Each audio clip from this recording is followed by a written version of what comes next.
السلام علیکم۔ اللہ اپنے بندوں کو کبھی اکیلا نہیں چھوڑتا۔ وہ جب بھی کسی بھی طرح سے اپنے بندے کو تکلیف میں دیکھتا ہے تو ایسا نہیں ہے کہ وہ اس کے لیے کن کے دروازے نہیں کھولتا، وہ کھول دیتا ہے، لیکن ایک آزمائش کے بعد، کیونکہ اللہ اسے نہیں آزماتا جو مومن نہیں ہوتا، اللہ اسے ہی آزماتا ہے جو مومن ہوتا ہے۔ اللہ نے تو خود ہی کہہ دیا ہے کہ تم آزمائے جاؤ گے، کچھ دے کر یا کچھ لے کر۔ بھوک سے بھی آزمائے جاؤ گے، غریبی سے بھی، امیری سے بھی، اور اللہ اسی کے لیے اپنے نیک بندوں کو ہمیشہ جب بھی وہ دنیا کے قریب ہوتا ہے، دنیا سے جڑنے لگتا ہے، تو اللہ تعالیٰ ہمیشہ اسے کسی نہ کسی طرح توڑ دیتے ہیں، اور پھر اللہ تعالیٰ اپنے اس بندے کو اپنے بہت قریب کر لیتا ہے۔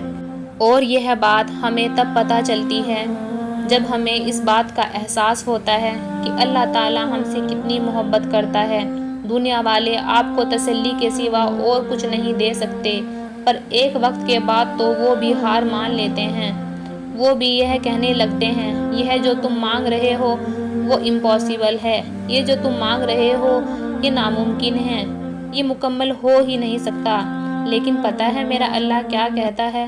میرا اللہ کہتا ہے کہ تم مانگو میں دوں گا۔ پتہ ہے نبی پاک نے کیا کہا کہ اگر آپ کے گھر پر ایک نمک بھی ختم ہو جائے نا تو آپ اس کے لیے بھی ذکر اللہ سے کیا کریں۔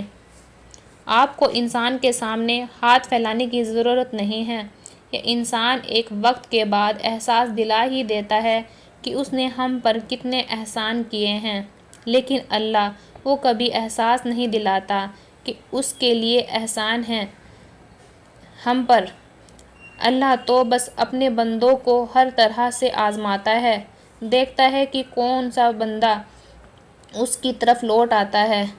ایسا نہیں ہے کہ آزمائش سب کے لیے ہوتی ہے، نہیں، آزمائش کچھ خاص بندوں کے لیے ہوتی ہے، اور وہی بندے اللہ کے سب سے زیادہ نزدیک ہوتے ہیں۔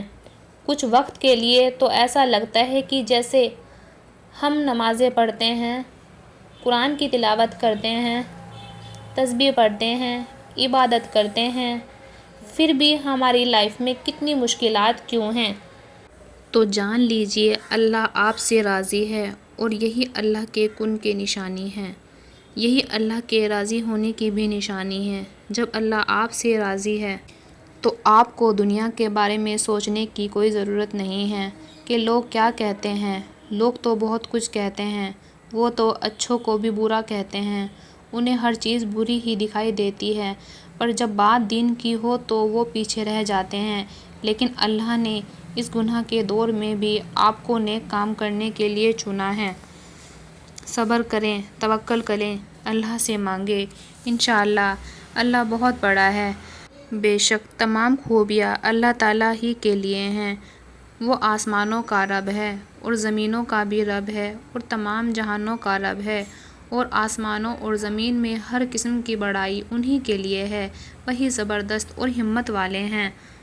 وہی دن کو رات میں بدلتے ہیں اور رات کو دن میں بدلتے ہیں، اور اللہ تعالیٰ نے رات کو ہمارے لیے آرام کے لیے بنایا ہے، اور اس نے سورج اور چاند کی رفتار کو حساب سے رکھا ہے، اور ان کی رفتار کا حساب ایسی ذات کی طرف سے مقرر ہے جو بڑی قدرت اور بڑے علم والے ہیں، اور اس نے تمہارے فائدے کے لیے ستارے بنائے ہیں تاکہ تم ان کے ذریعے سے رات کے اندھیرے میں خشکی اور دریا میں راستہ معلوم کر سکو، اور ہم نے یہ نشانیاں خوب کھول کر بیان کر دی ہیں ان لوگوں کے لیے جو بھلے اور برے کی سمجھ رکھتے ہیں۔ اگر اللہ تعالیٰ تم کو کوئی تکلیف پہنچانا چاہے تو ان کے سوا اس کو دور کرنے والا کوئی نہیں ہے، اور اگر وہ تم کو کوئی راحت پہنچانا چاہیں تو ان کے فضل کو کوئی پھیرنے والا نہیں ہے، بلکہ وہ اپنا فضل اپنے بندوں میں سے جس کو چاہتے ہیں پہنچاتے ہیں، وہ بڑی مغفرت کرنے والے ہیں اور نہایت مہربان والے ہیں۔